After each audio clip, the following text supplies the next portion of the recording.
Rachel Carson was born in rural Pennsylvania in 1907, where she spent a lot of time with the environment. She earned her graduate degree from Johns Hopkins, a rare accomplishment for women of the era. As an aquatic biologist in the U.S. Fish and Wildlife Service, Carson began to look into the harms of the pesticide DDT. DDT was considered a miracle insecticide that was used all over the world, and as a crop dusting chemical in the United States.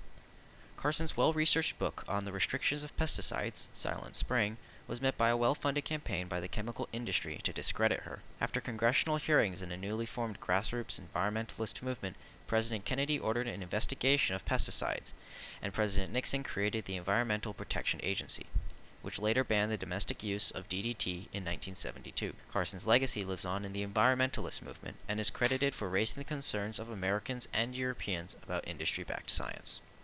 Elizabeth Blackwell was born in the United Kingdom in 1821. In 1832, her family moved to Ohio. After witnessing the death of a close friend who believes she would have lived if her physician was female, Blackwell began to study medicine with two other physicians. After being rejected from every major medical school in the Northeast, she was admitted to Geneva College as a joke by the all-male student body. In 1849, Blackwell became the first woman in the United States to earn a medical degree, first in her class, even after significant barriers placed in front of her during her college years. In 1857, she founded the New York Infirmary for Women and Children, which is now the Lower Manhattan Hospital. When she returned to London, Blackwell started the London Royal Free Hospital School of Medicine for Women, which is now the University College London Medical School. Blackwell's legacy lives on in the thousands of doctors that have followed her path and become educated in the schools that she has set up for aspiring female physicians. Wilma Rudolph was born in 1940 in Bethlehem, Tennessee. When she was 4, Rudolph contracted polio, pneumonia, and scarlet fever and barely survived. Rudolph had to deal with poor facilities as a result of the deep racial segregation in the nation at the time. In high school, Rudolph never lost a race and won a bronze at the 1956 Melbourne Olympics in Australia.